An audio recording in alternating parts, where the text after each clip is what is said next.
Hola, muy buenas tardes y bienvenidos a una transmisión especial del canal de Balam Digital Motorsport. Mi nombre, como muchos de ustedes lo han de saber, soy Daniel Gutiérrez. El día de hoy no nos pudo acompañar Emilio a esta transmisión oficial, que va a ser la primera en 2 idiomas. Espero que me salga bien para nuestros amigos del campeonato GTfusiOn. Para los que no saben qué es GTfusiOn, es el campeonato occidental o de este lado del mundo por equipos más grande, como dije, tanto europeo como americano.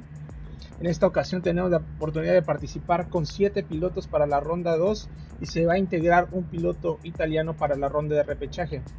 Las sesiones fueron originalmente corridas el día sábado, y para los que no pudieron correr en sábado van a correr hoy domingo. Welcome everyone to this round number 2 Lobby U Repechage session for the GTfusiOn 2022 World Championship. As I was mentioning, my name is Daniel Gutierrez, and Emilio, our titular broadcaster, cannot be here. And well, this will be my first try of bilingual streaming, so please be patient with me. Okay, so quali is about to begin. Let's get the advice of green flag, so the drivers can jump into the session.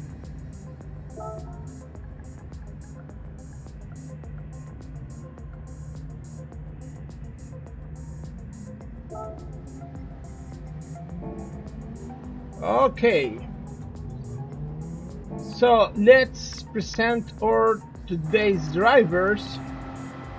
In first place, we have from Mexico, Paco MX1, one of the Peak Racing titular drivers, now racing with the whole main team, Balam Digital Motorsport. He will be doing his best effort because he is only allocated to the Sunday Repechage lobby. Then we have Big Puma Aragon. Julian Castillo is his real name. He's one of the drivers either for Peak Racing. Overtaking, we have one-up Deep Joe from the Executive Project Italian team, the team of my very good friend and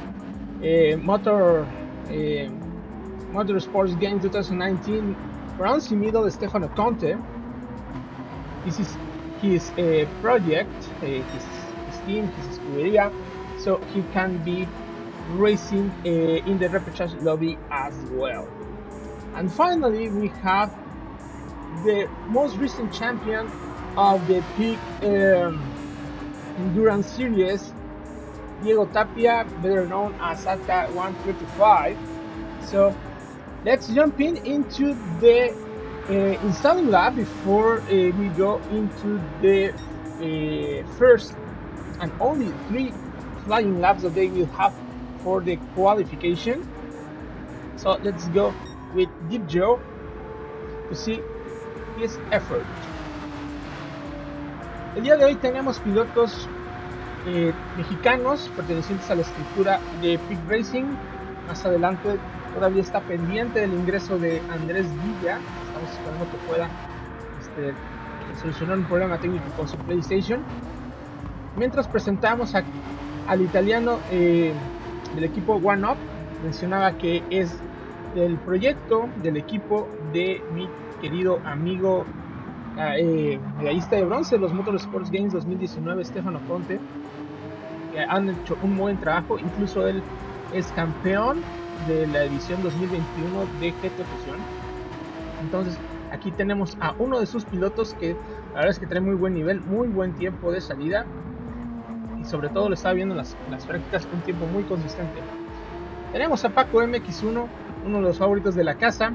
Él representa de momento al equipo combinado de Balam Digital Motorsport, por eso tenemos aquí el livery integrado, el blanco que viene de Balam, el verde que viene de Peak y el azul que viene de equipo Ocelot. Ahí tenemos a todos sus patrocinadores, ahora sí, todos integrados en uno solo. Ahí tenemos también a nuestro querido Julián Castillo Puma Aragón, que tuvo muy poquito tiempo de práctica, pero esperemos que haga un buen tiempo.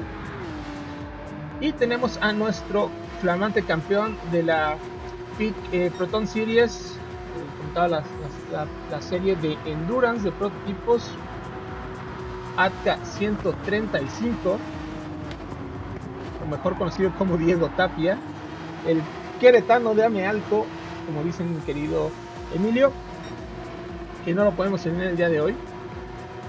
Va a estar en los controles del Porsche 674. Vámonos con la transmisión oficial.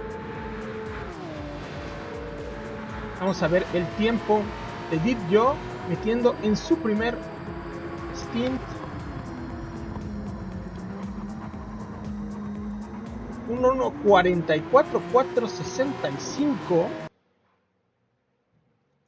Ahí lo tenemos a Deep Joe bajando todavía 274 milésimas de segundo. Paco MX1 se ubica a 5 segundos en una vuelta de salida, pero con neumáticos duros. Detrás de él viene Puma Aragón,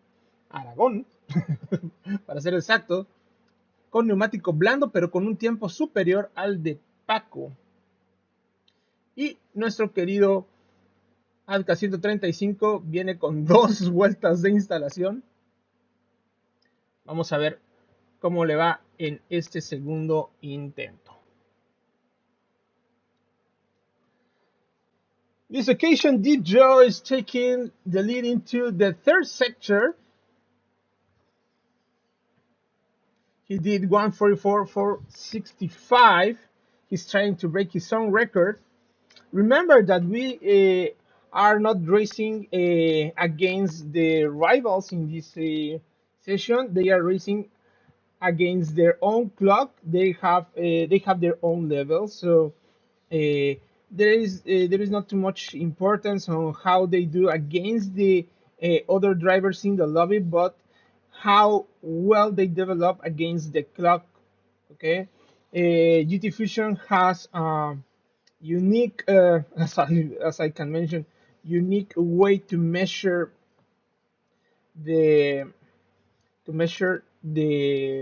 level of the drivers based on the qualification and racing times. So there is not too much importance how well or if they defeat the other drivers. They are competing against the clock in this during this time. So in this case, Deep Joe is settling with his first flying time, 1:44.465. He ended up with the fuel at the bottom. Then Puma Aragon is taking the lead for the peak Balam Digital guys with 1:49.182. Soft tires, as far as we can see at the bottom left of the screen. Paco MX1 trying to save some fuel during the third lap and remaining just one lap. At 1:35 changed his tires to soft. That is legal. Maybe he is starting the race with hard tires, and now is overtaking Paco MX1 in the slipstream.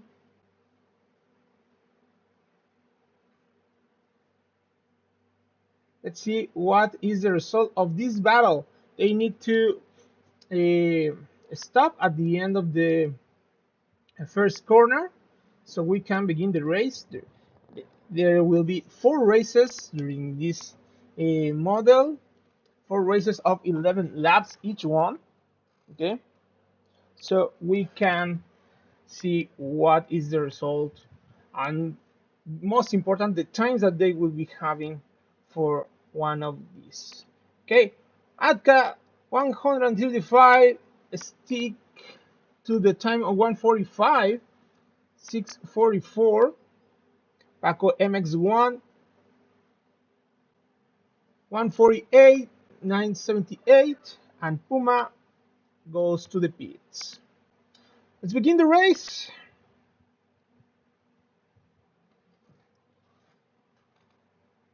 So this is a very strange method of entry, I know, but we'll be back very soon.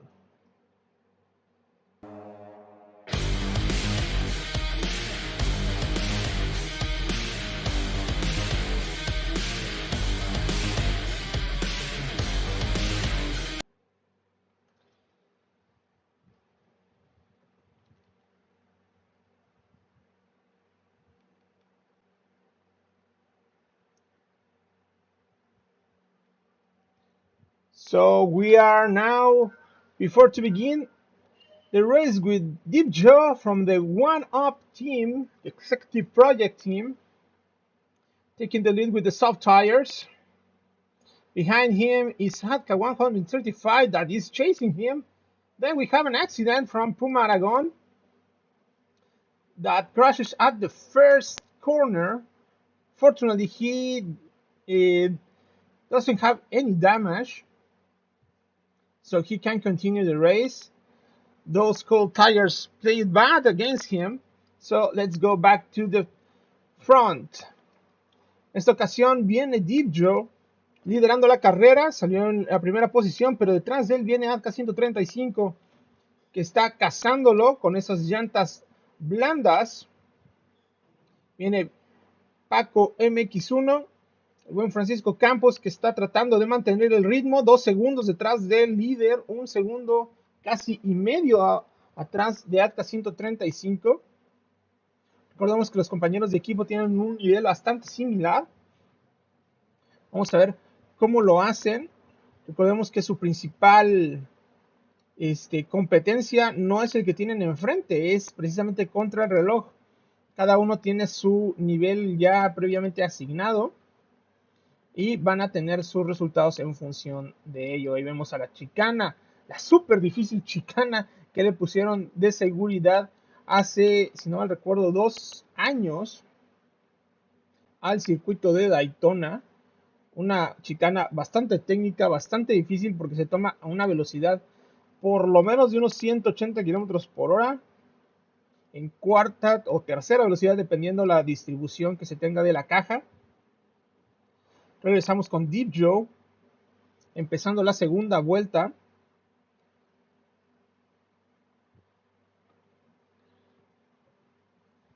We can see now that Deep Joe has a model of short shifting on his gearbox in comparison to the model that he had during the quali. He was revving his car up to the top. Now he is doing a short shifting model at the middle of the rev counter. This car is very peculiar because depending on what is the configuration of the engine parts, maybe if you want the natural aspiration, you can have a revolutions model that can lead into a better use of the power, but on a little bit higher revolution range. In comparison of having a turbo, the issue with the turbo is that you need to reduce the level of power of the engine. Now we can see how Deep Joe is dealing with the chicane. I always mention the issue with setting up a turbo in the Porsche car. It requires less use of power, or less use of output power from the engine, but compensated with the turbo. So maybe he is having a different model than the Balam Digital guys that they are running in the natural aspiration model, not adding any power from extra sources. So let's see how they work. Okay. Deep Joe is setting a 1:44.1995. Very good. I need to say it. Very, very good time for second lap with soft tires. He is trying to save fuel uh, to remain the 4 laps. That is the maximum that the fuel is allowing this type of racing. We have two options: going hard, like Diego Adka is trying to do here. We can see that he is consuming more fuel because he needs more power, trying to get a better performance from the car. And well, in result, he's having a higher fuel consumption rate. We can see how he tried to keep inside the track that chicane. If you take it outside the boundaries, the white line there, it is giving you a half-second penalty, so it can be difficult for some to manage. You can see that Deep Joe is going forward, whereas Diego Atka is getting into the pits with 5 liters of fuel, as well as Paco MX1. They have different strategies. Let's see how it works. Diego Atka is having the requirement to have hard tires on their own. Let's see. Vamos a ver el cambio de neumáticos para Diego Tapia. Él efectivamente está cambiando a neumáticos duros. Vamos a ver si Paco, él ya tiene los neumáticos duros. Él nada más está cargando combustible. Ese es otro tipo de estrategia. Vamos a ver el desempeño de Puma Aragón. Vamos a ver, todavía cargando combustible Diego Adka, mientras Gibio ya le está sacando casi una vuelta. No, Gibio está liderando muy cómodamente. Sabemos, él sabe que su pelea no es contra los pilotos de Bahrein. Él está en otro espectro de habilidad. Él está eh, bueno, sí, en un nivel un poquito más alto, el italiano Deep Joe. Adka and Paco goes out of the pits. Adka leading with a light advantage of half a second, while Paco is getting closer. He has the advantage of not changing his tires. Unfortunately, he couldn't afford the rhythm of Diego Adka at the beginning, so all the time that he lost with the hard tires against the soft tires from Diego, the result is this one. Okay, we can see one of the planes landing at the background of this circuit, the Daytona International Circuit, located very near the Miami International Airport. We can see how Deep Joe now has 2 liters at the fuel tank. Let's see, he needed to change to hard tires. He makes only a 75% charge. He's trying to save a lot of fuel.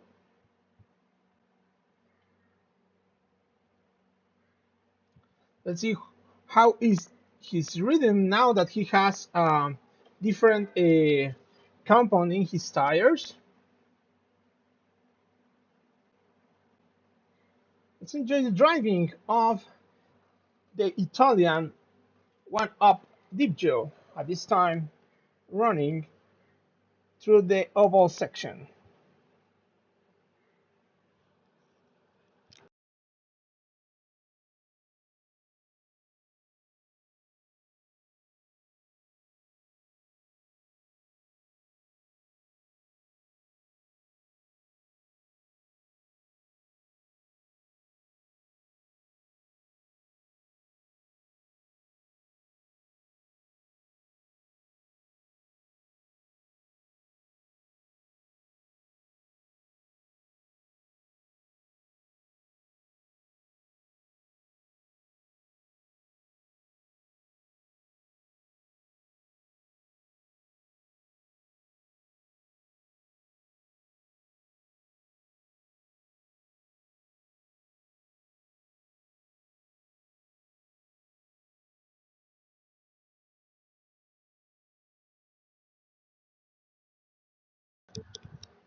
This has been a lab with One Up Deep Joe.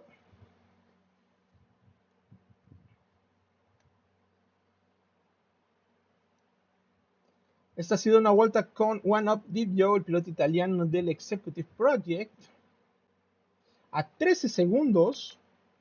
Estamos viendo que su vuelta de salida fue de 1.35, justamente al salir de boxes. Vamos a ver a Acta 135 agarrar el ritmo con Paco MX1. Vamos a ver desde la perspectiva de Paco en esta nueva cámara interior como los pilotos de Balam Digital Peak Racing cooperan uno con el otro porque no les queda más de otra. Deben estar al pendiente de correr contra el reloj y no contra su compañero en esta ocasión del lobby de repechaje. Un poquito diferente a la dinámica de lo que son las salas estándar. Les comento que este campeonato es un campeonato que lleva, si no mal recuerdo, ya esta es su 14ª temporada. Es un formato de torneo anual con una fecha cada mes, así que si esperan más contenido en nuestro canal del GTfusiOn, espérenos para la ronda número 3 para el mes de junio. Ahí vemos cómo se va directo a la pared. Nuestro compañero Paco MX1 se puso nervioso un poco, recupera el carro pero con daños en la parte frontal izquierda. Tomó la chicana de Daytona de una manera un poco arriesgada y eso termina en él contra el muro en la vuelta 6. Paco tiene que lidiar y decidir si irse a los pits a reparar o seguir en carrera. Ahí va Paco a reparar. Vámonos con Alca 135. Vemos el marginal desgaste en sus llantas, un alto consumo de combustible, por supuesto, a 15 segundos de la punta. Les comentaba que este formato de GTfusiOn está dividido en rondas mensuales y es un campeonato formalmente por equipos. A pesar de que hay puntos para los pilotos y todo, el campeonato en sí está enfocado a los equipos y a un mínimo de los mejores 5 que suman para el ranking de cada carrera.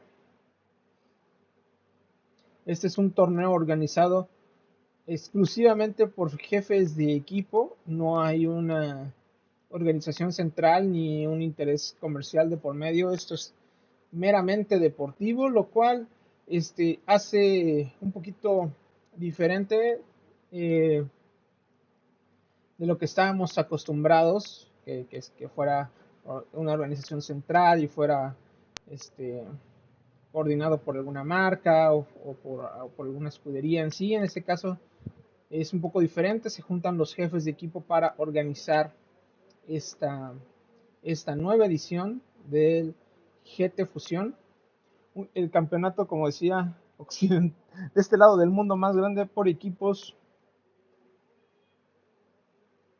en su edición número 14.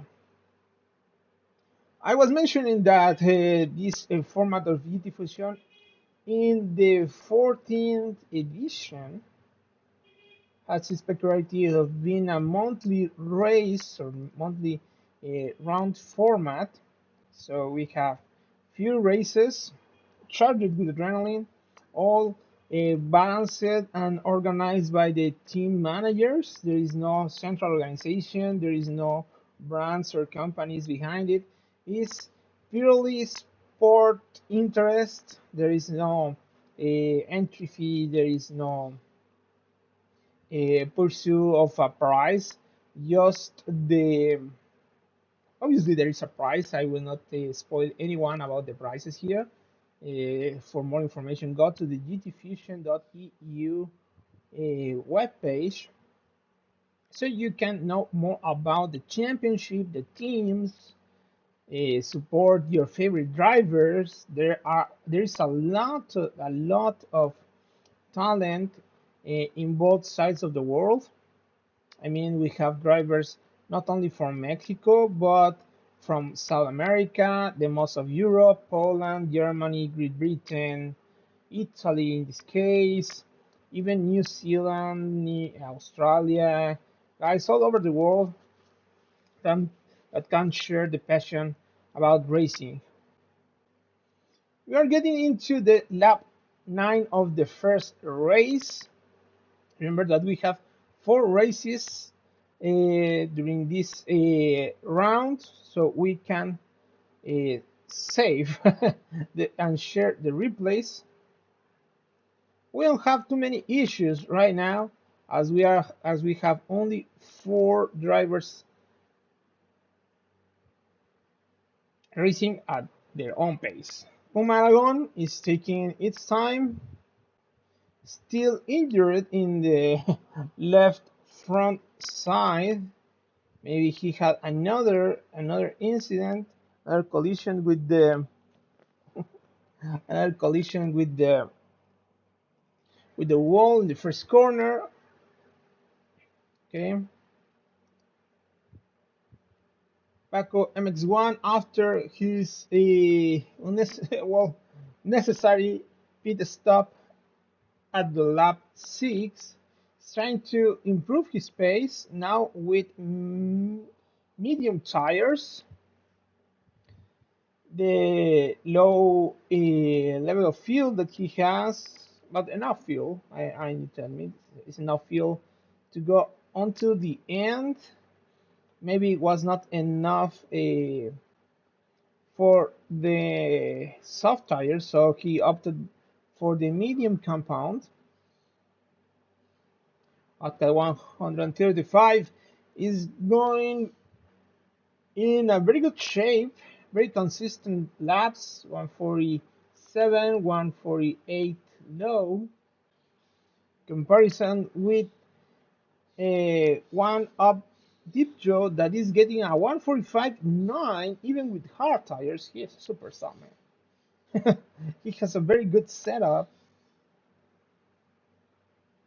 So another point of this championship is that is set up open, so each team, each driver is responsible to have a very good setup for the race.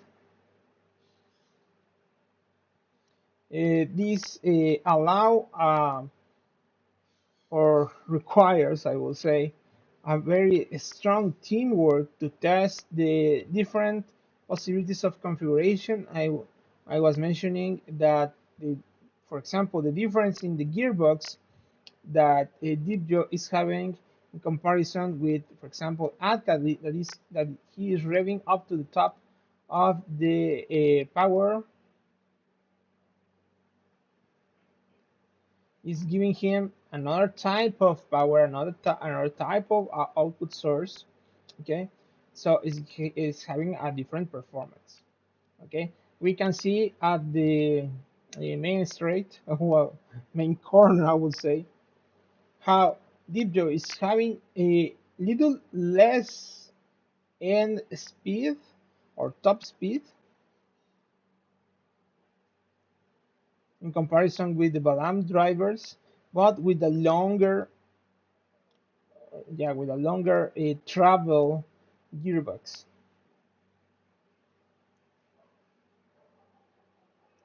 We had one Greek driver missing. He just entered and then he dropped off.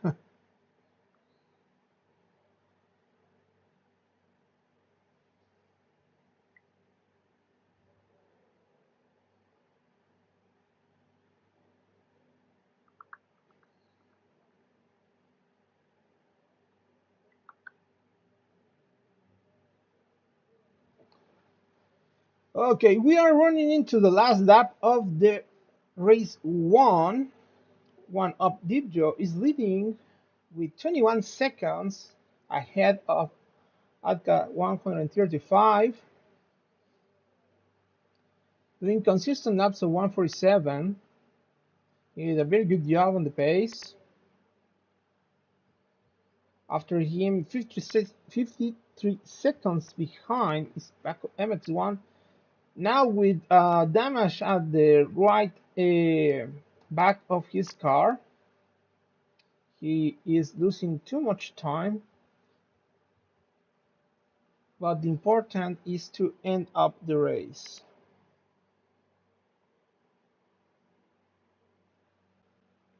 Umaragon, 1 minute and 31 seconds, almost a lap behind the one-up guy that did a spin for the end, which is forbidden, by the way.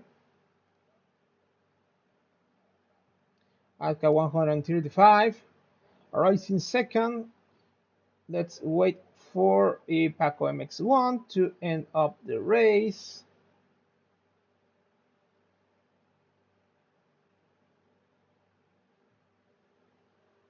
Let's change the camera to the interior one, this dynamic cockpit view. Allow us to see wildly the interior of the car. This is a new addition to GT7.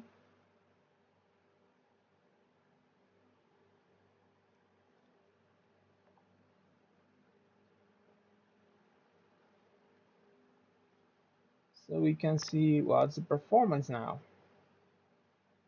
So he will end up the race.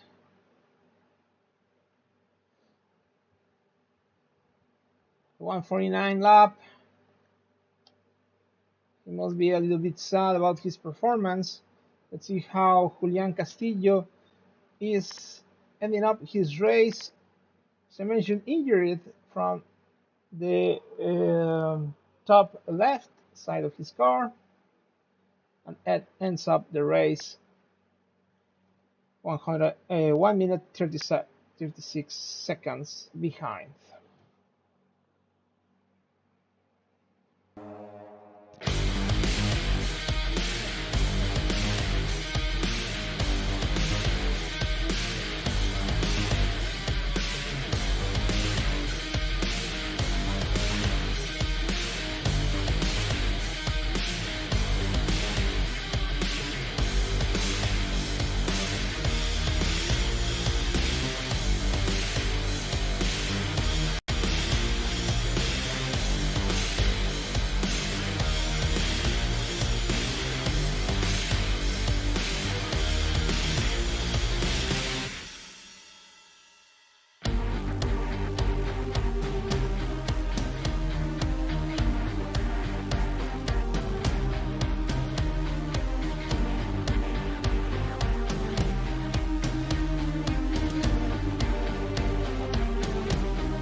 we are ahead of the second race. We need to set up a new lobby because of, you know, the bugs of Gran Turismo 7 on the lobbies, but we are gladly here broadcasting for you the round number 2 lobby U Repechage lobby for the race number 2 of this month GTfusiOn World Championship round. So we have everyone. We have every single driver that is required here. Now Chilibas 84 is on for the next 3 races, I hope. And Deep Joe is thanking his his J for this setup. Yeah, that is really good. Okay, so the dynamic is only one quali lap. Only one quali lap for quali 2. Okay.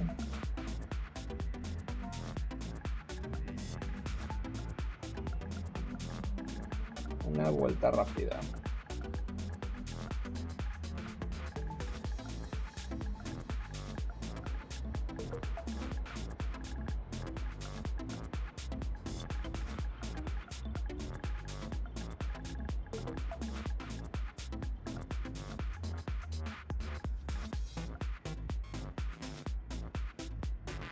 Okay, let's jump into the quali number 2.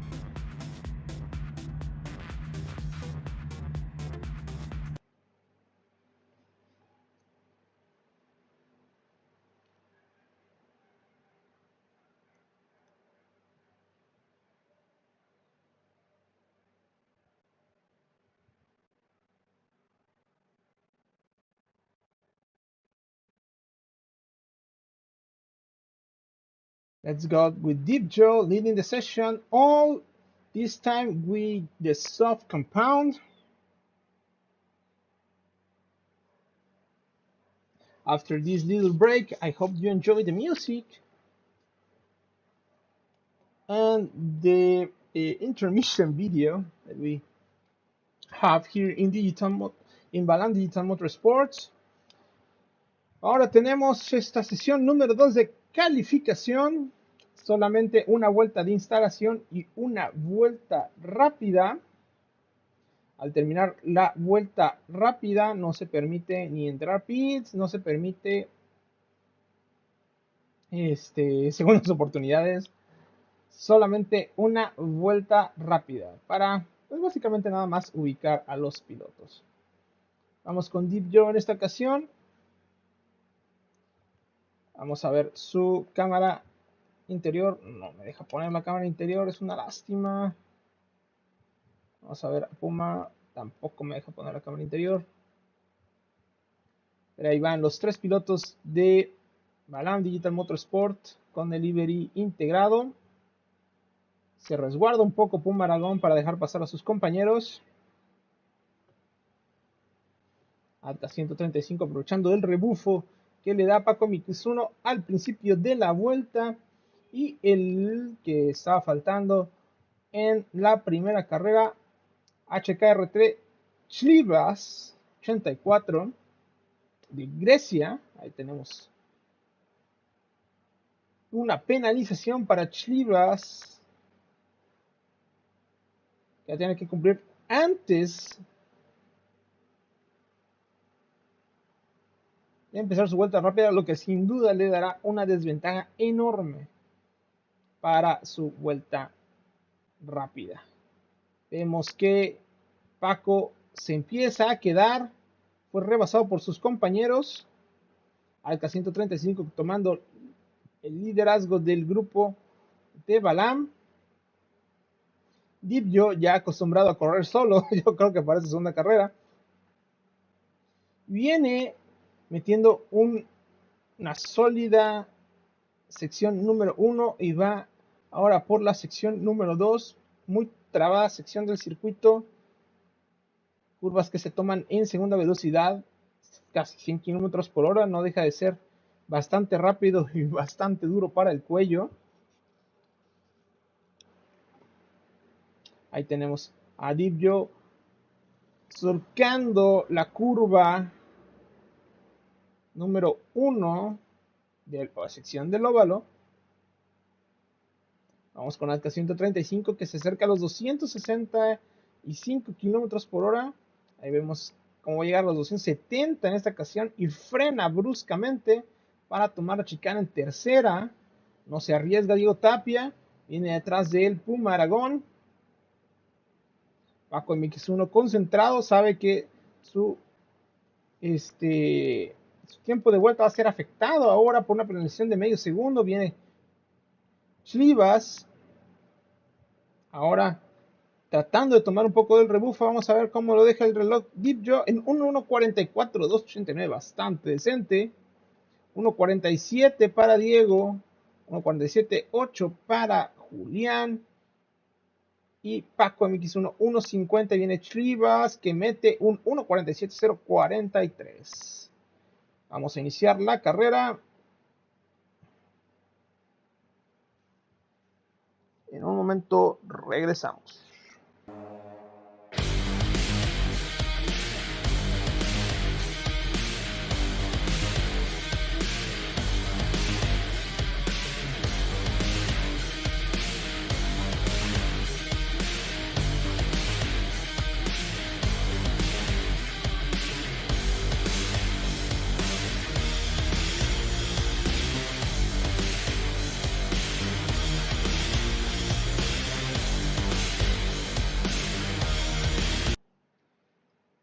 Tenemos ya la parrilla de salida con Dibjo a la cabeza. Bandera verde para Dibjo. Clivas, le vamos a poner Clivas. Viene siguiéndole con los neumáticos blandos. Le afectó un poco lo que fue la penalización. Pero de ahí viene Puma Aragón y Paco MX1 peleando por esa cuarta posición. Aunque son compañeros de equipo, saben que no deben pelearse. Bueno, esperaría uno que no se pelearan de más. Vamos a ver este pequeño duelo. Mientras Diego Azca 135 trata de no perder el paso de la punta. Mientras él pueda tener un buen desempeño en las primeras 3-4 vueltas, va a poder mantener de mejor forma su ritmo de carrera, que bueno, fue muy diferente a lo que mostró Dibjo. Y el que sí es una incógnita, el nuevo Clivas 84 del equipo HKRT. La H seguramente es de Hellas, Grecia en griego. Con un soldado. Lo vamos a dejar en griego porque la verdad es que no quiero cometer un error diciendo que es espartano, ateniense, corinio o algo, troya, no sé. Pero vamos a dejar en griego ahí para la descripción del livery de nuestro querido Clivas. One Up Dibjo completing the first lap now with almost a 2-second advantage against Clivas 84. At 135, jumping into the hunting of Clivas. Now we have the cockpit view, the dynamic cockpit view, this new camera for GT7, how Diego is chasing upon Clivas 84. He's trying to get the same pace than the leaders, but now that Dibjo is getting 2.5 seconds faster or in distance with Atkai 135. We have also Paco MX1 4 seconds behind the lead, but 2 seconds behind this small package of Clivas and Atka. while Pumaragon now is taking his own rhythm, his own pace. He having in the fifth position, 13 seconds behind the leader. Deep Joe, let's see how he takes 276 kilometers per hour.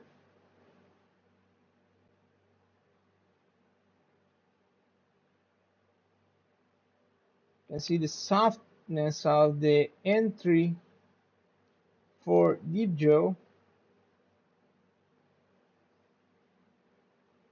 and how will stop the clock in a very good shape actually. 145 low, 96 hundredths of the second, almost lose the breaking point there, but he mastered the entry of the first corner. Let's see the chasing cam so we can share the experience of this driver. Very well coached by my friend Stefano Conte in the executive project team.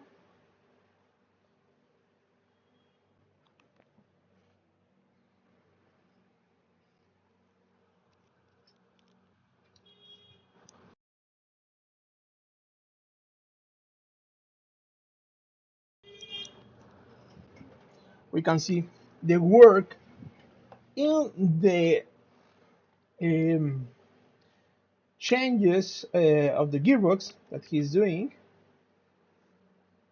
He's trying to save enough fuel to set a pack of 4 laps, while Atka 135 already passed Clivas 84. He's trying to lead this small package while Paco MX1 is going into the chase of Clivas as well. We have Clivas 84 with now with the half a second penalty. Surely Paco MX1 will take advantage of the situation. Atka 135 is leading the pack here, almost 5 seconds behind Deep Joe that is in an all league thoroughly, but he goes into the pits. Surely to repeat the stint one or race one strategy, while Clivas is trying to get into the pace of Paco MX1. Paco MX1 is trying to save enough fuel to have this 4 lap. I don't know if he forgot to entry or he already was trying to save the fuel enough to get into the 4th lap. We can see now Deep Joe 6.5, almost 7 seconds ahead. Clivas that now has the second place. He took the advantage into the corner, this hairpin in the shape of a pencil that the Daytona circuit has. Now Paco is trying to chase him, taking the slipstream on the interior. Let's see how they will lead with the chicane. Let's see how goes Deep Joe at that place. Then Clivas, he's trying to do a clean sector so he doesn't get another penalty. That caution is taken advantage by Paco. Now he can chase closer Clivas, but the lack of fuel, he's almost done with the fuel, but even Deep Joe is done. He's literally on zeros. Here comes Paco MX1 as well. Alca is trying to recover his own pace. Pumaragon as well, starting his 4th lap after he did the pit entry at the lap 3. We can see how Deep Joe is taken into the change to hard tires here. Now Clivas is going into the pits, changing for hard tires. Remember that the hard tires are the requirement here. Paco changed his tires as well. So we can have a very tight, uh, very tight fight between these drivers. Atka 135 taking the provisional lead, but now Deep Joe demonstrates to be ahead of the Mexican driver. Now almost, let me see the difference, the true difference with Deep Joe in this case. And Clivas is it's 8 seconds and a half. Big Paco MX1 is having 9.6 with 75% of the fuel. Clivas loaded a little bit more of fuel, whereas Atka did into the fuel tank as well.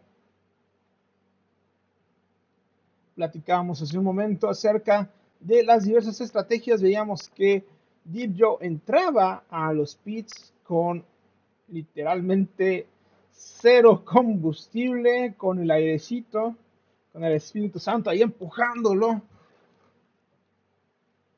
pero con una estrategia de combustible bastante peculiar. Recargó esta vez un poco más de combustible que el 75%, ahora tomando 9 segundos de ventaja contra Clivas 84. Clivas 84 que se perdió la primera carrera. Desconozco realmente si le va a pesar en los tiempos totales, seguramente sí, también en el cálculo de nivel, pero demuestra tener un nivel bastante aceptable el piloto griego, que viene siendo perseguido por Big Paco MX1, el piloto de Pig Racing, oriundo de Aguas Calientes.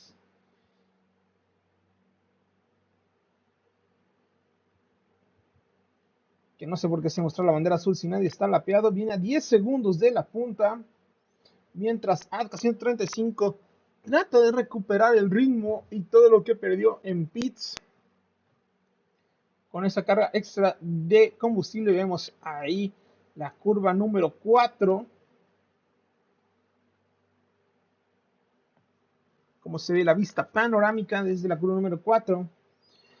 Viene Puma Aragón haciendo su carrera, su ritmo. Viene en otro planeta, bueno, casi literalmente. Viene haciendo un muy buen esfuerzo el piloto oriundo de la Ciudad de México, seguramente corriendo con su playera y gorra de Pig Racing. Vámonos con Deep Joe, que va a agarrar la chicana. Vemos ahí el 1, 2, bailecito, 3, 4, bailecito. Se sale de la parte exterior, pero vemos cómo alcanza a desacelerar para que no lo penalicen. No, sí gana la penalización. Se salía un poco de más ahí en la sección de la curva 4 de la chicana. Paga su multa, siga, no va a tener el mismo ritmo, va a tener una vuelta de 1.47 y medio, que incluso para no tener penalización hubiera sido una bastante buena vuelta. Viene Clivas manteniendo un ritmo bastante poderoso de 1.47. Viene Paco MX1 tratando de no perder el ritmo, él sí tratando de llegar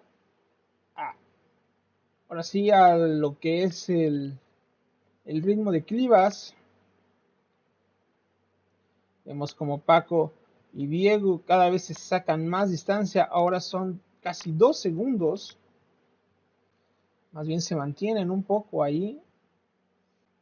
Vamos a ver la cámara de Paco, vamos a ver la cámara interior que nos muestra tanto el frente en la Clivas y en el monitor. En la parte derecha podemos ver la distancia que tiene con Atka 135.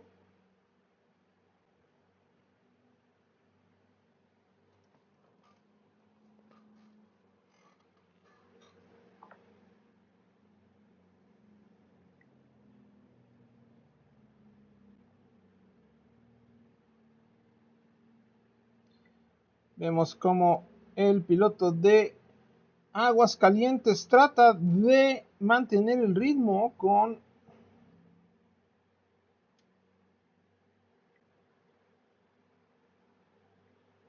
el piloto griego, ahora a 8 décimas de segundo. Vamos a esta cámara dinámica.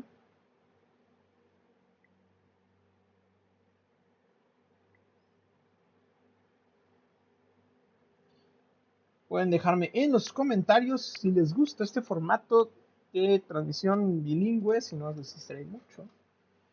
You can leave in the comments if you like this dual language format of transmission.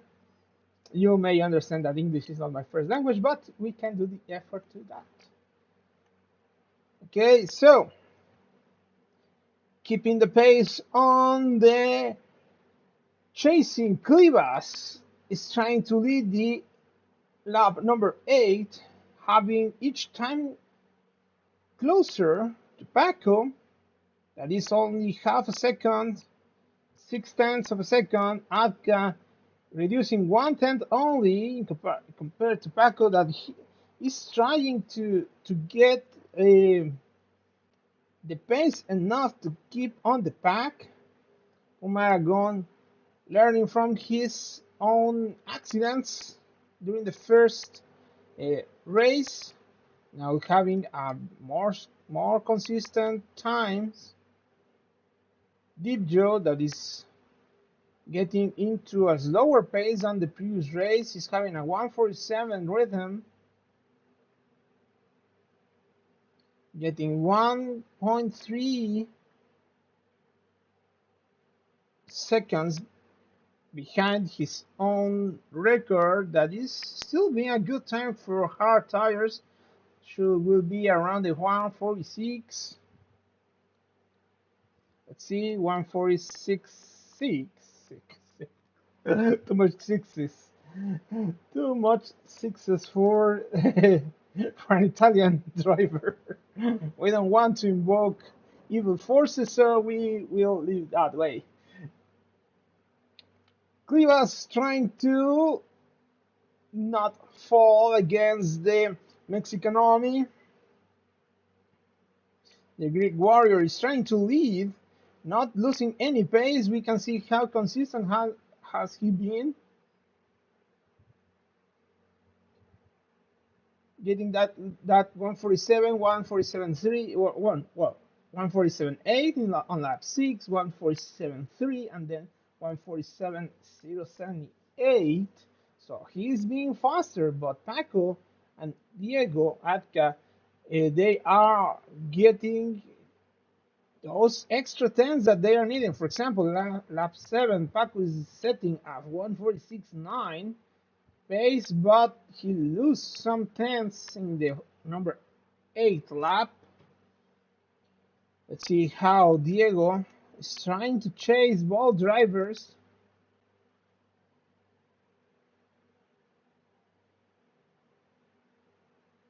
Now that we are reaching the last third of the second race,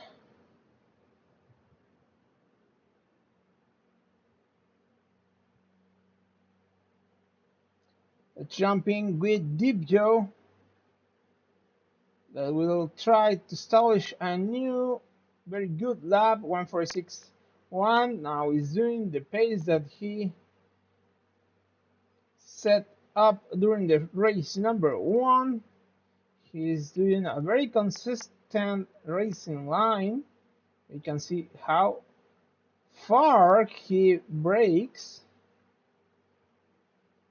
how smoothly he accelerates, and now that he's doing his changes in the gearbox, a little bit higher in revs. So let's see how the Italian driver goes into the sector number 3. 11 seconds of lead for the Italian driver against the Greek driver Clivas 84.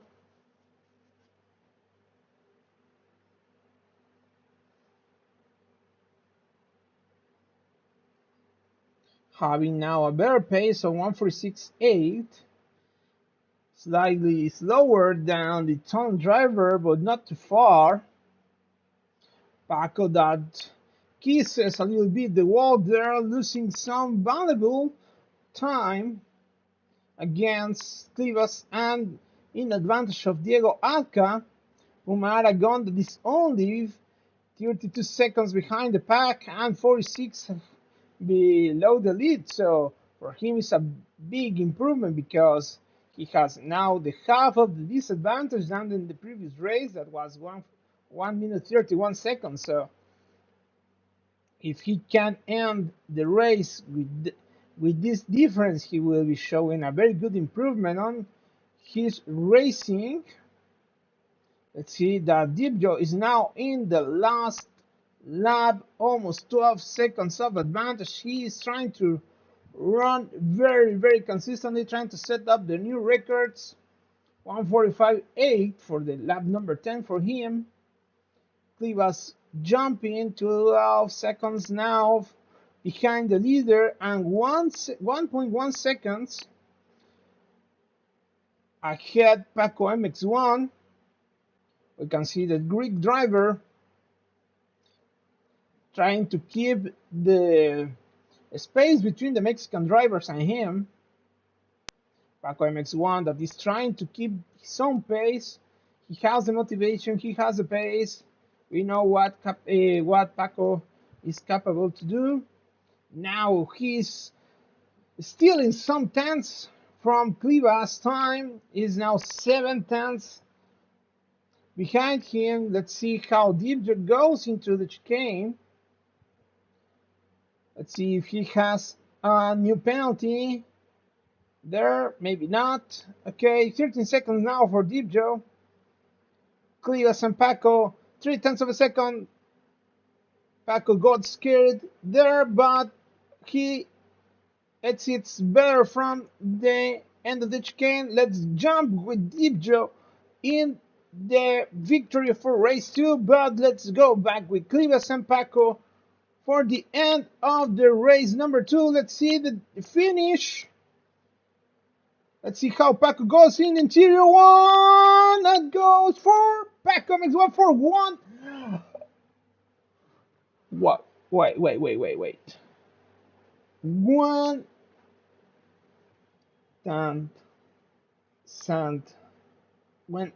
thousand of a second. Victory of Paco MX1 in the line, literally. Atka 125, 16 seconds behind the lead, 2 seconds behind the pack. And then Puma Aragon is doing a very good job now, only 52 seconds behind the lead. He finishes the race with 1:49.410.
Bueno, en lo que descansan nuestros pilotos, vamos a dar una pequeña vuelta alrededor del circuito internacional de Daytona. Como les dije, está ubicado en la parte sur de la Florida, muy cerca del Aeropuerto Internacional de Miami.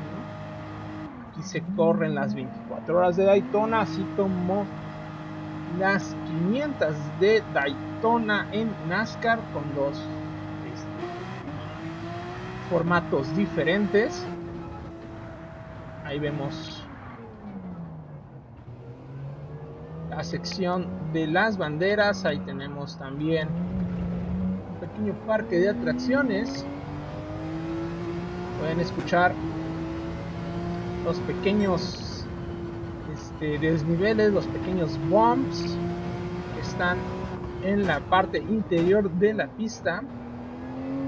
Esta sección que fue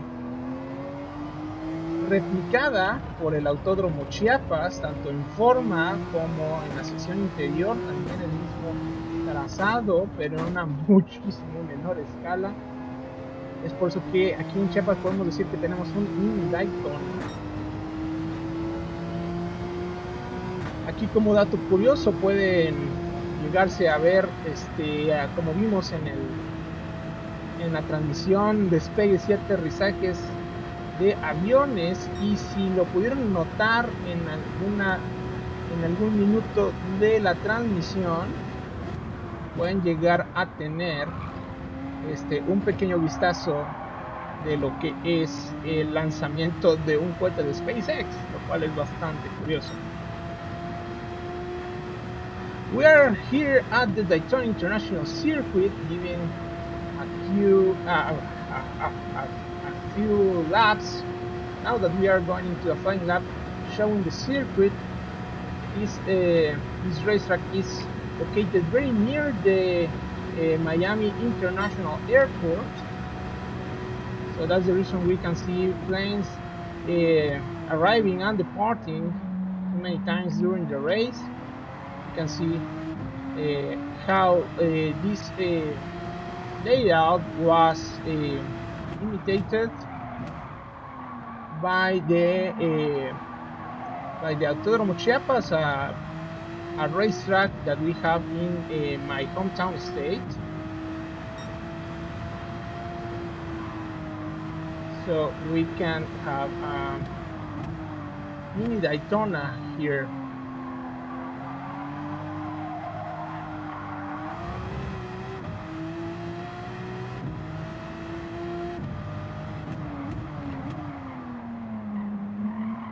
So let's go back.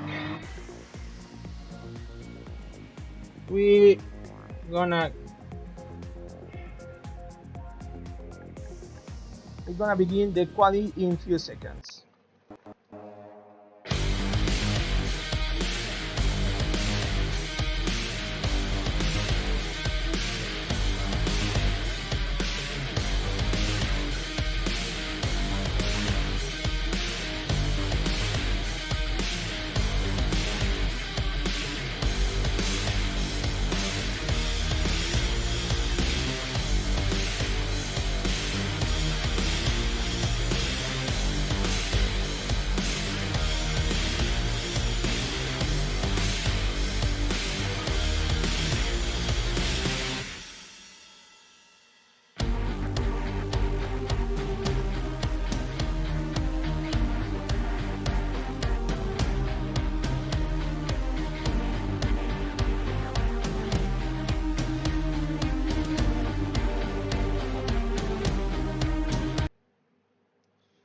Let's begin the quali number 3. I with Deep Joe again in the lead. He doesn't only get the lead during the race, but also leads the pack for the quali time. Umaragon, Alka 135, and Paco X1 jump out together for this one-shot quali number 3. You can see how Diego is taking the lead on his colleague. Let's see, we will see how Clivas 84. Sorry if I spelling wrong, if I pronounce it wrong. Sorry if I doing something wrong in Greek. Unfortunately, I don't know Greek. Okay, so we salute to the all to all the fans that are watching the race for the HKRT team and One Up executive project team, and obviously the Balam Digital Motorsport team as well. Let's see the flying lap now, this time with the Balam team. The last session. Oh, Pat Atka has an engine failure. He has broken his car. Unfortunately, he will not be able to set up a time during this quali number 3. Pum Aragon is taking the lead now, either with damages on the front of his car. Maybe they chase it up very close, so I don't know what happened there. So Diego Alca will not be able to take part on the quali for this time. Paco MX1 with the car in good shape by now, trying to chase Clivas that has a Boom Aragon in front of him.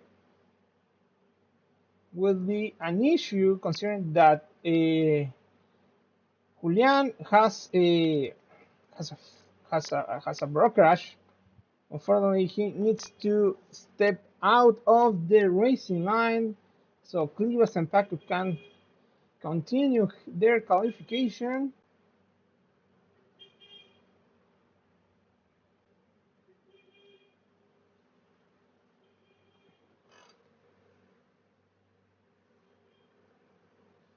Deep Joe taking a very long distance will be the first to complete the quali number 3. He has been very lucky taking the interior of the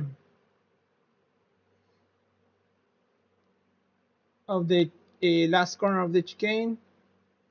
You can see how Clivas and Paco are trying to do their best job. Paco trying to chase Clivas in the slipstream, trying to get a better time for him. He only has one lap, so he doesn't need to care about the fuel. Paco gets a better lap. Deep Joe, Paco, Clivas, Pumaragon, and Adka in last place. We will begin the race in a few seconds. We will be back.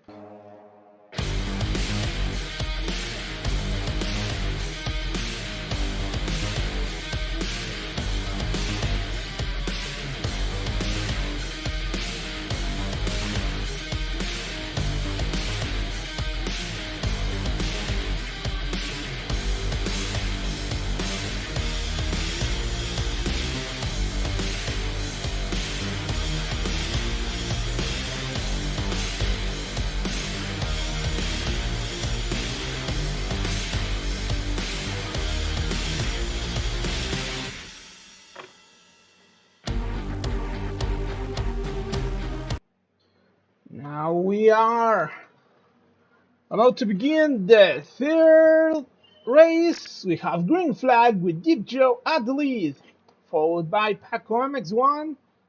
He has now confidence enough to go after Deep Joe. He was in third position. The Greek driver is trying to get a better pace, get a little revenge against Paco about winning the race number 2 by 1,000 of a second. Umaragon trying to defend himself against Diego Atka, 135. We can see how Atka will be chasing his colleague, his partner in team. Let's see. Remember today, Atka bumps Julian at the bottom. He has a damage at the front of his car. Fortunately, Julian Castillo Pomaragon doesn't have any damage than the loss of time. Surely will be uh, a punishment for Diego Atca by losing the breaking point there. Clivas, their position, almost 1 second behind Paco MX1, 8 tenths of a second. Paco is trying to chase Deep Joe, 7 tenths. He needs to brake for the chicane. Deep Joe, with all his experience, now he has the tiredness against him. 8 tenths of a second ahead of Paco MX1. Let's see this camera angle. Trying to chase. Digit keeping the lead. Let's see on turn number 1. Oh, he misses the braking point as well. Now, no, that's the way he brakes actually. He moves a lot when he's braking. But now he's having a very good advantage of more than a second against Paco MX1. Paco that is recovering his shape, demonstrating why he is the best positioned driver from Balam Digital Drivers.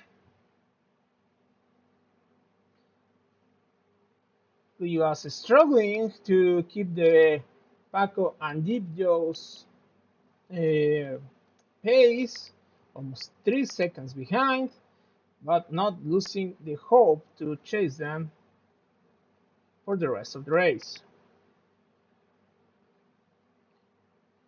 Atka trying to get away from Julian, and Julian that doesn't want to let Diego go. Surely they will be stopping for fuel at lap number 3. Let's see what is the result of the hunting. Now 2 seconds, almost 3 seconds, Paco loses the reference and loses the position either against Clivas. Clivas that is taking the advantage enough to get out of Paco's radar.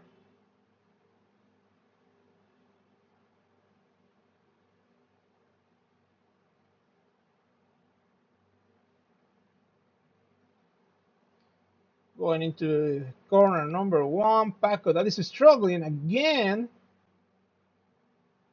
on the breaking point there, loses a lot of time, almost a second he will be losing. Umaragon that is trying to chase Diego Atca, one of the fastest drivers of the team.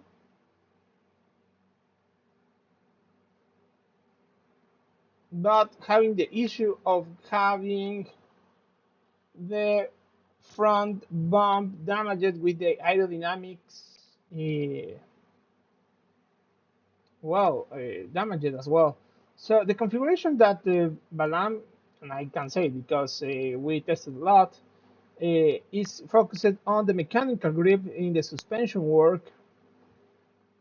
So the drivers can be confident on the interior sector and the chicane sector to not lose the car because the lack of grip. So we can release a lot of wing. You can see how the wings at the back, they are almost flat in comparison with other configurations. You can see how Diego is struggling to keep the car on track because of the damage on the front of the car. Now Paco is 1 second behind Clivas, but both they are losing more than 5 seconds against Deep Joe. Deep Joe that is going for the 4th lap for the 3rd time in a row. Omaragon that is going for fuel at the lap number 3. A variant in the strategy is for Atka 135 that is saving fuel for a 4th lap, even with the damage at the front of his car. You can see how he's losing almost 6 seconds against Paco and Clivas.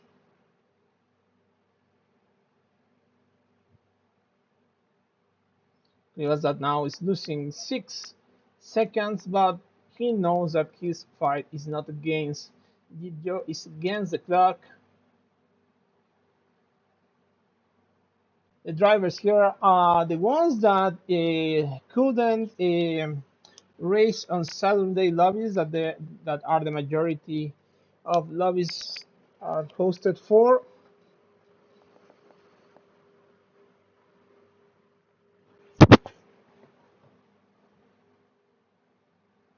Let's see the interior.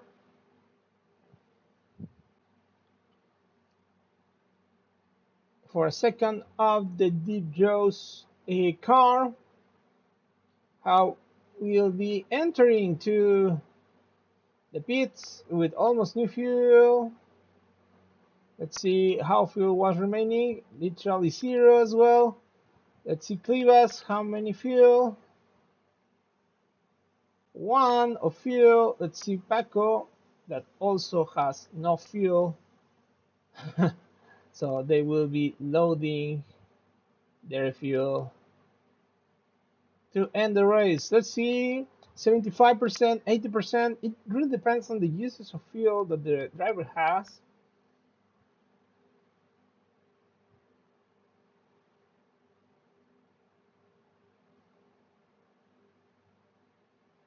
Vamos a ver cómo Deep Joe hace su parada. Adka 135 también haciendo su parada, cambiando a neumáticos duros y reparando la parte frontal de su carro. Deep Joe, vamos a ver cuánto carga Deep Joe, que va a ser el primero en salir. Que tiene la experiencia de las 2 primeras carreras. Carga 76%. Vamos a ver con Clivas.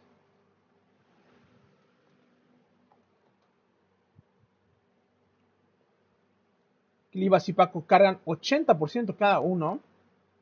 Y Alta 135 carga solamente 70%.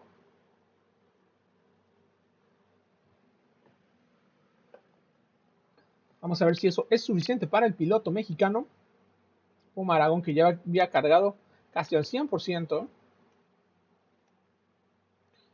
Pasa por la curva número 4.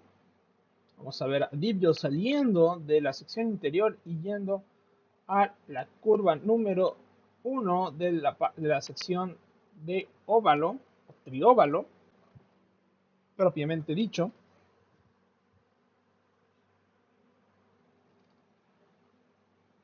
8 segundos por delante de Clivas. Clivas queriendo tener ahora el control de la zona media.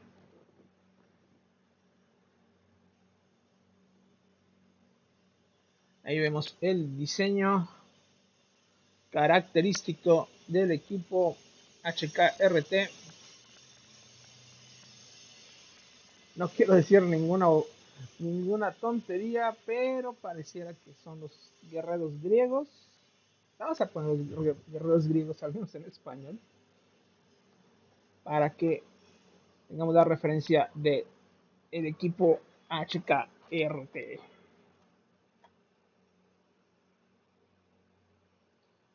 Dice corriendo por Grecia. Vamos a ver la frenada de Paco MX1. Y es que cada vez más ya es la mitad del tiempo que traía de desventaja. Ahora 10 segundos Clivas, perdiendo tiempo en comparación de los tiempos puestos por Deep Joe.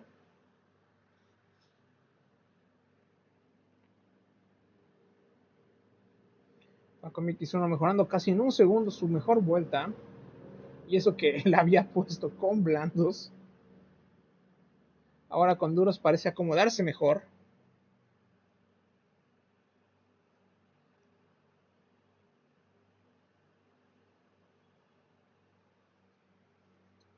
Vamos a ver cómo va la perspectiva de Clivas.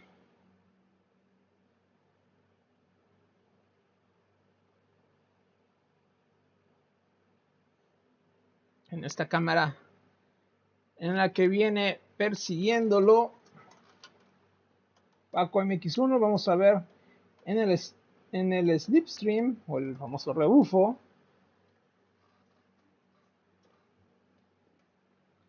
como Paco pierde un poco de tiempo, ya regresó al segundo y medio casi. Ahí tenemos la parte frontal del Porsche de Balam Digital Motorsport.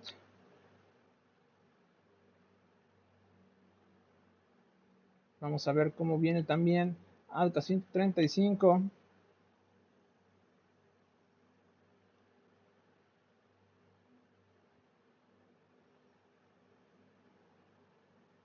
Mejorando su tiempo. Vamos a ver a Puma Aragón cómo cierra la vuelta.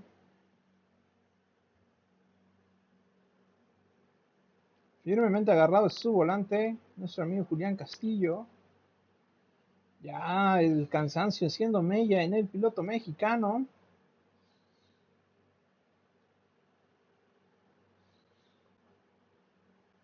Tip dio con la ventaja de casi todo un sector, el sector 2 de ventaja contra Julián Castillo.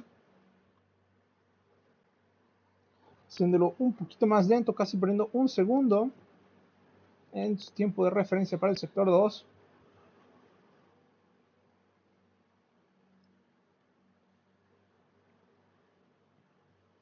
Pero manteniendo 12 segundos de ventaja contra Clivas.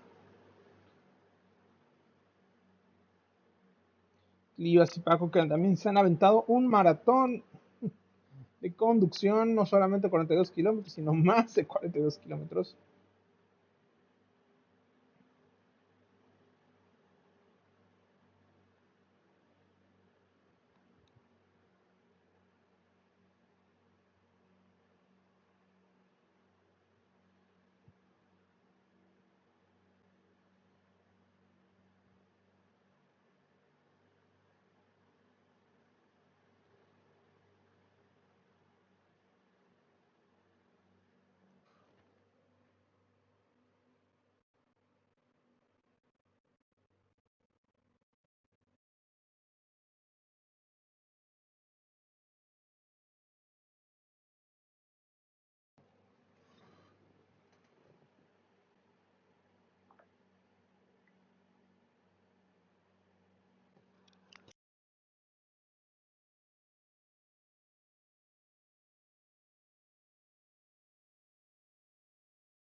A true apology for the lack of sound for the race number 3.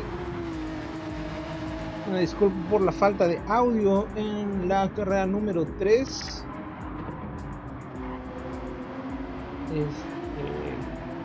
Una falla técnica aquí con los controles de Streamlabs. Nos prohibió de ver el desarrollo de los motores y el audio de lo que viene siendo la victoria de Divio el segundo lugar de Clivas, que está todavía peleando con Paco MX1. Se ha vuelto el clásico de esta ronda. Clivas now fighting against Paco, losing 15 seconds, but having the second place ahead of Paco MX1 that has only 3/10 of a second behind Diego Alca, that is 23 seconds, 8 seconds behind the pack of Clivas and Paco. From Aragon in the lap 9, losing 40 seconds, improving slightly against the block of the last session. You can see now Paco going into the overtake. Let's see, goes for the outside. He was trying to keep the position. Now Paco that goes into the lead of the second place. They are colliding each other. Paco needs to release a little bit to prevent an accident. He knows that he can rely on the configuration of the car for the interior section, so he can keep the pace 2/10 of a second and decreasing the loose with Clivas. Very intense fight between these two drivers. They start respecting to each other, but now they are fighting very hard. Fair, but very hard. 5/10 of a second now. Both drivers know that they need to keep the calm, keep the nerve. Ambos pilotos saben que deben de tener los nervios de cero en esta batalla que viene. Clivas ganando apenas por medio segundo. Bajo MX1 tomaba la segunda posición apenas hace media vuelta, considerando que solamente queda vuelta y media de carrera de esta carrera número 3 de la ronda número 2, dividida en 4 carreras, 11 vueltas en total, 44 vueltas, casi 2 horas de carrera. Además llevamos más de una hora de transmisión. El primero nos acercamos a las 2 horas, disculpen.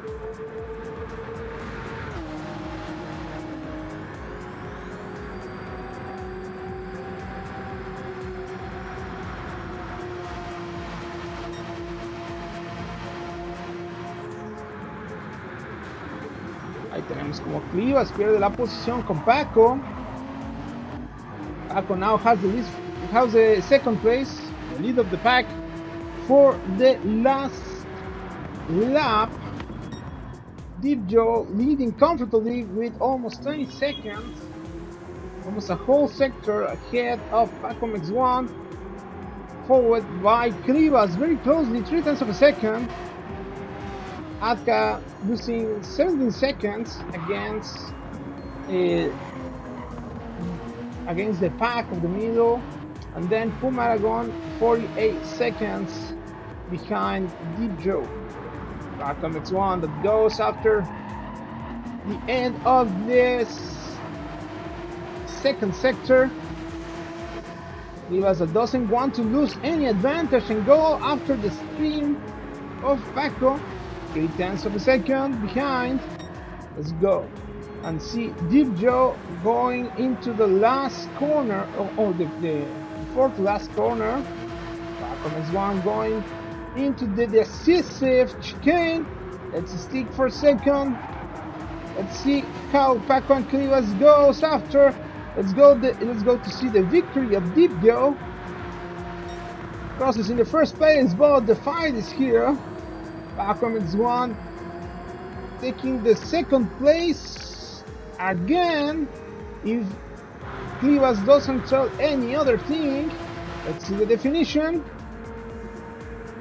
This is going on till the last and very, very good race for Paco and Clivas in third place.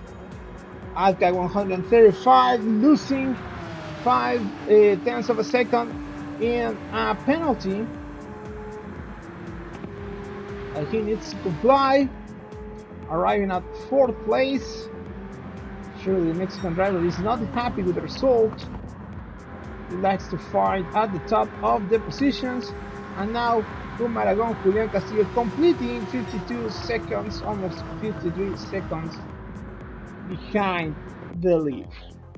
Victory of Deep Joe in the race number 3.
Volvemos ahora con la transmisión. We come back with the last race. Race number 4. Now Diego Afka takes the lead on the qualification. Remember, only one lap quali. Esta vez Diego Tapia toma la ventaja y sale primero en la calificación, seguido de Deep Joe, se está tomando ahora su tiempo, quemando el combustible necesario para reducir el peso. Clivas, que ahora va a tomar o tratar de tomar el stream de Deep Joe. Puma Aragón saliendo en cuarta posición y Paco MX1 teniendo dos muy buenas carreras intermedias, la 2 y la 3. Esperará confirmar su lugar para la cuarta carrera después de un muy decepcionante resultado en la primera carrera, teniendo casi un minuto detrás del líder. Ahora se ha posicionado de una muy buena manera, manteniendo el ritmo a casi 20 segundos del líder en ambas carreras, las últimas, la 3, la 2 y la 3. Vamos con Atka, que comienza su flying lap, su vuelta rápida. Now he is going with hard tires. He's doing his quali with hard tires, which means that he will be having a different strategy. He was going on softs. If you're not having an issue, but going on that now. Clivas that doesn't have any advantage now about the stream.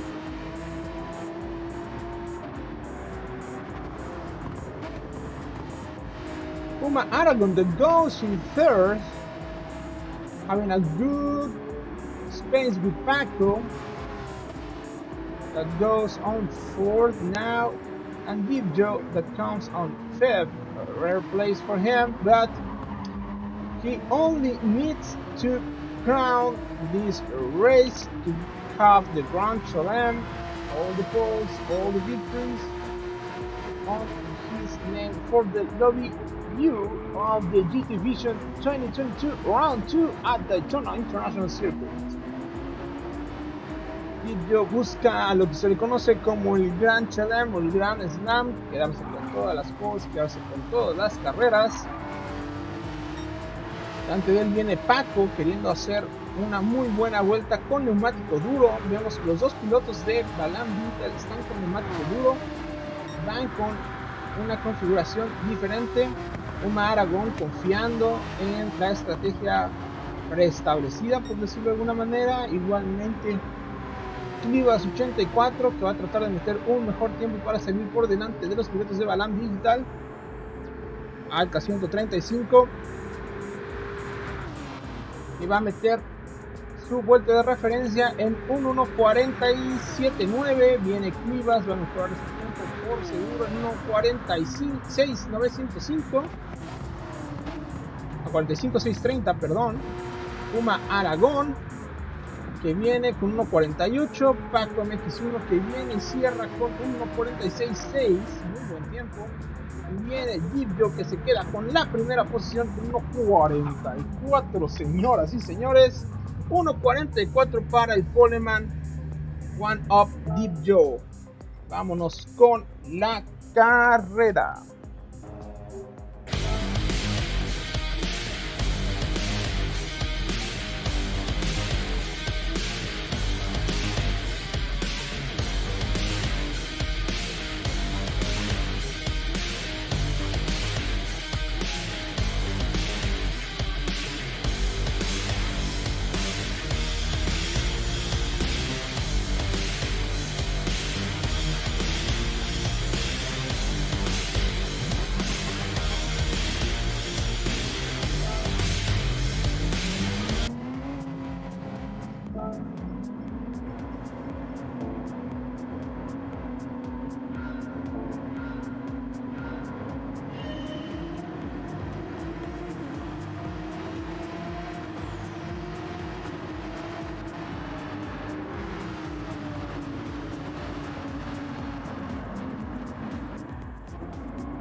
Joe taking the lead. 1 second almost against Clivas.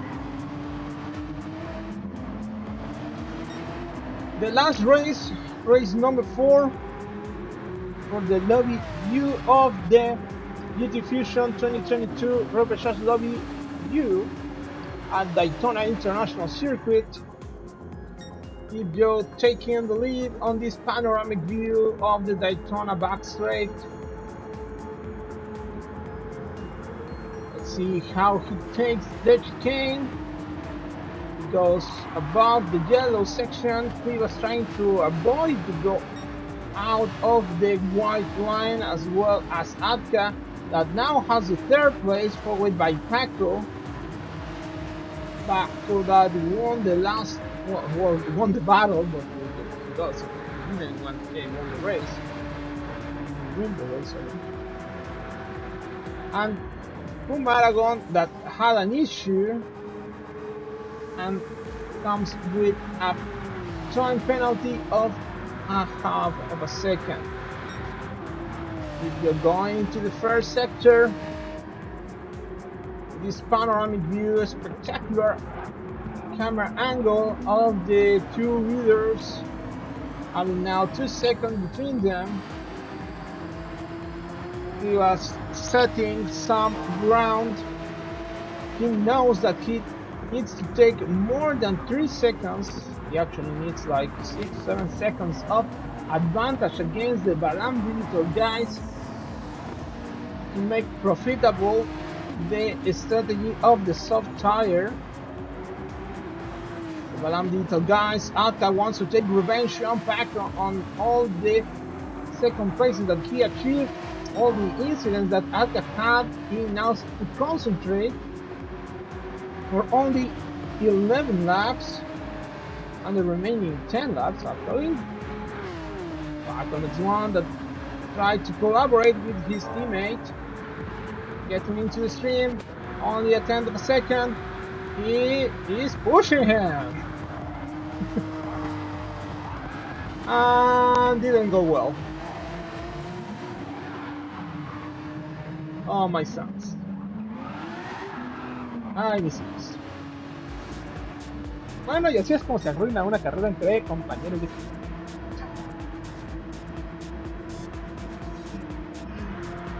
Desafortunado incidente entre Paco MX1 y Diego Tapia. Tomaron muy fuerte la chicana, se despista Diego, pierde tiempo Paco, le regalan ahora 5 segundos a Clivas,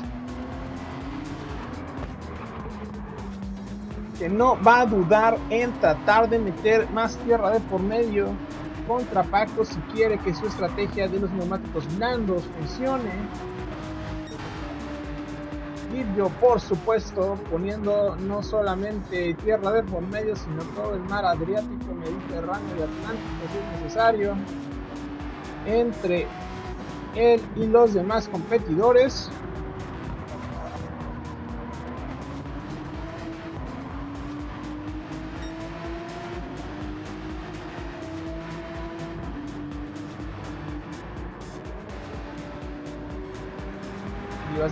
Tratando de mantener la entereza.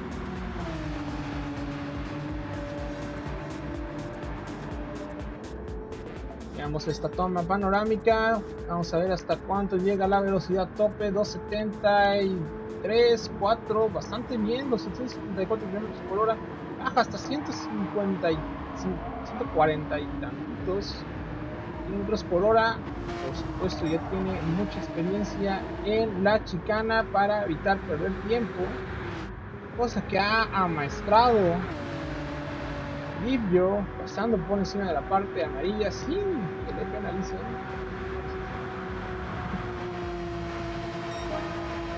Metiendo un tiempo de 1:44.970, bastante decente para hacer una vuelta número 3. Ahora viene Clivas sacando 6 segundos a Paco, a 10 segundos de la punta. Atka de milagro no tiene daños en la parte trasera.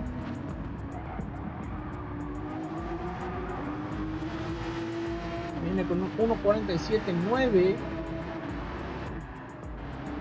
Ahí vemos la panorámica de los dos pilotos de Balam.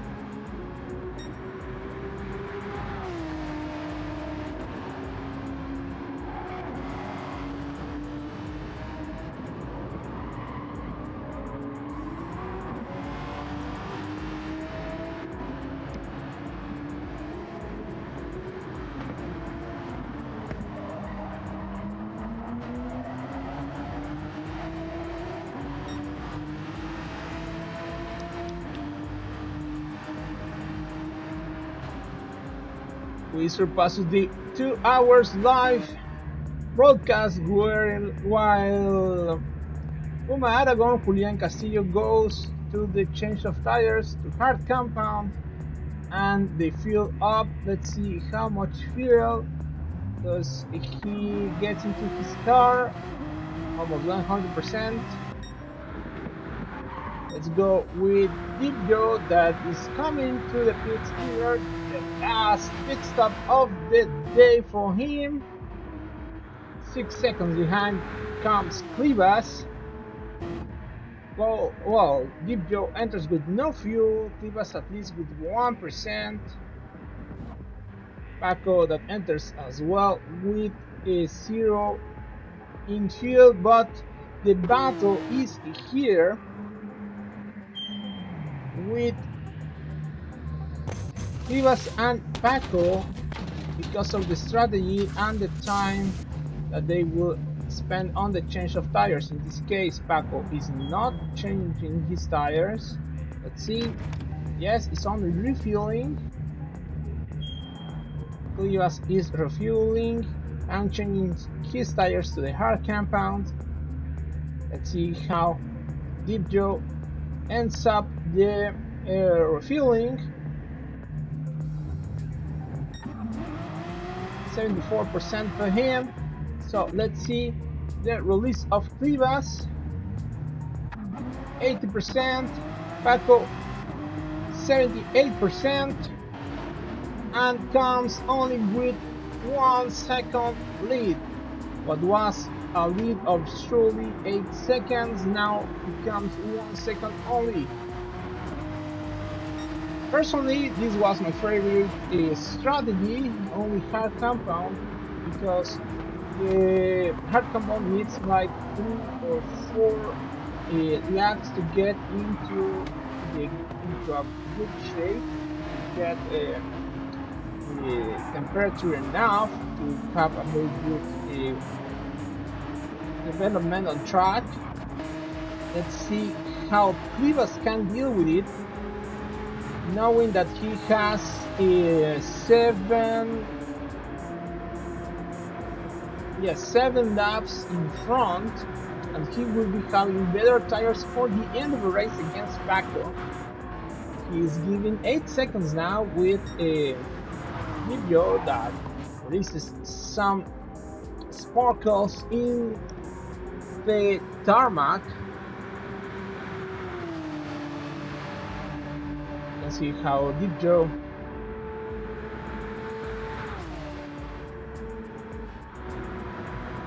takes the corner of the oval number 2. Clivas now taking the lead of the pack of the middle in second position. Those strange blue flags, I don't know where they're coming from. There's no lapping yet there. Okay. Paco yendo a la batalla contra el guerrero griego. Teniendo a su compañero de equipo casi 7 segundos por detrás.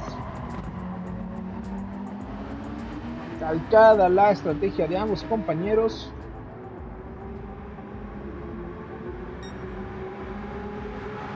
Mientras a estación 35 se gana una penalización en la parte interna del circuito.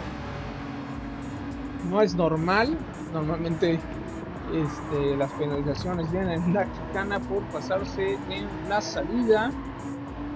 Vamos a ver cómo viene también Puma Aragón, 43 segundos por detrás en la vuelta 6. Él sabe que ha sido una jornada bastante dura, 2 horas de carrera. Los brazos duelen, las piernas duelen, pero seguramente se irá con la satisfacción de haber cumplido. Yo, por otro lado, que solamente está a 5 vueltas de completar el Grand Slam, el Grand Chelem, todas las poles, todas las victorias, todas las vueltas lideradas.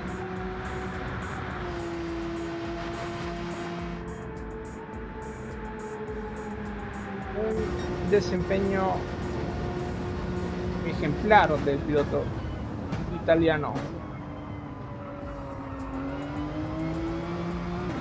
One up Deep Joe, now getting into the grass a little bit.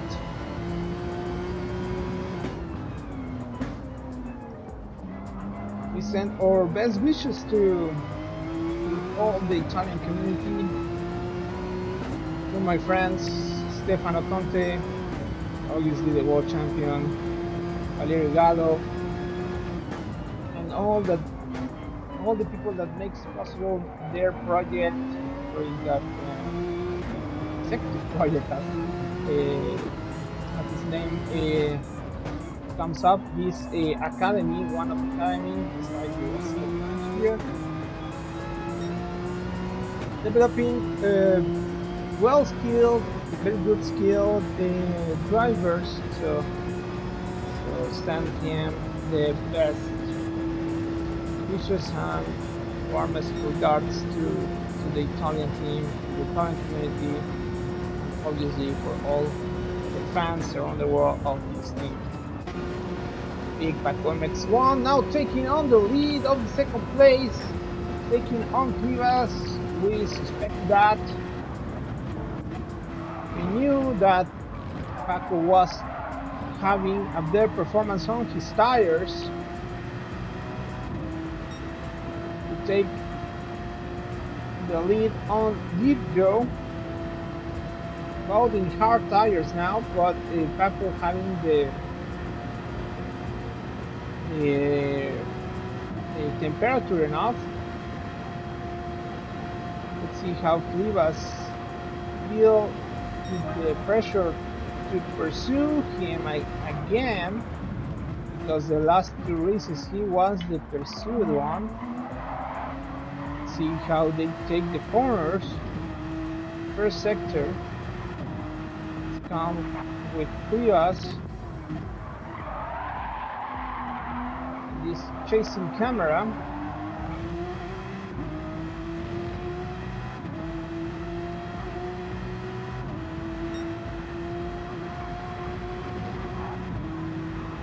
This red black camo pattern.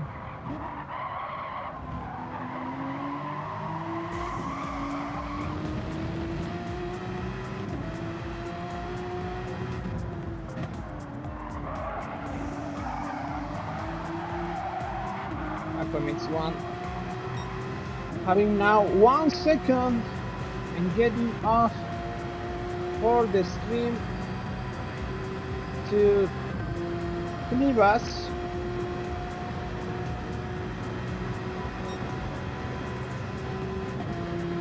Paco trying to get off Rivas a little bit. Let's go back to the broadcast camera.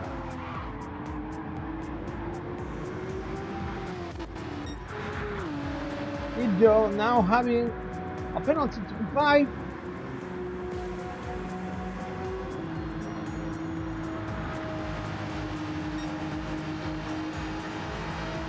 Team all black and silver, in this case for the One Up Academy, golden for the executive project one.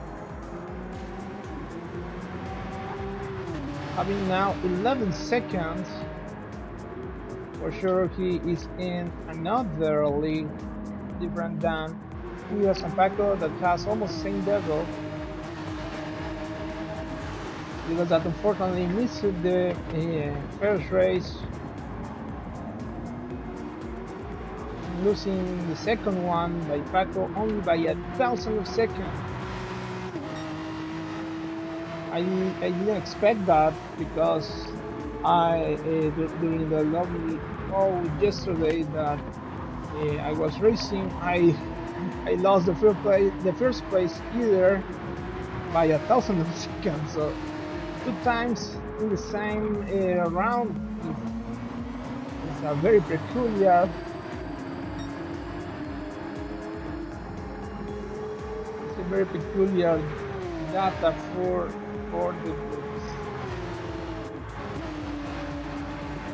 Rivas ahora con una distancia de 1.3 segundos contra Paco.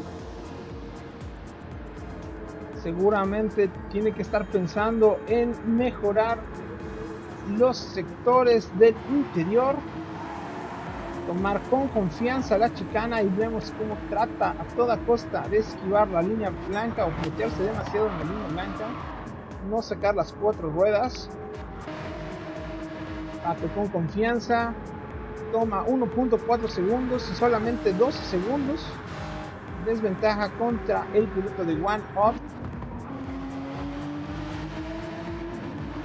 que toma con filosofía, toma con tranquilidad y confianza las curvas, sabe que el ritmo que tiene es suficiente para ganar la carrera,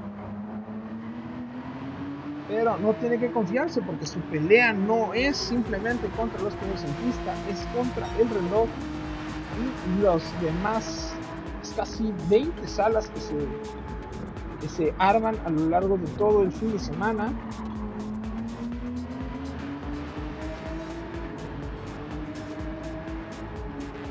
The one-up driver, GTfusiOn, is having a very good pace that can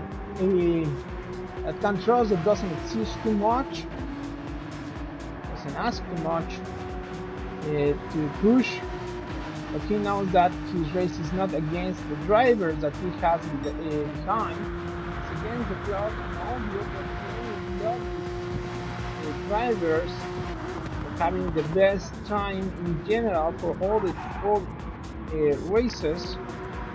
Paco that now is getting chased by the Clivas HKRT driver.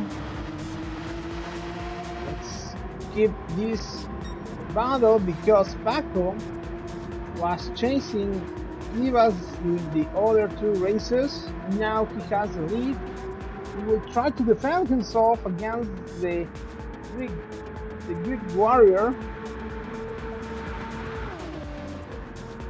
He tries to take the lead on the outside.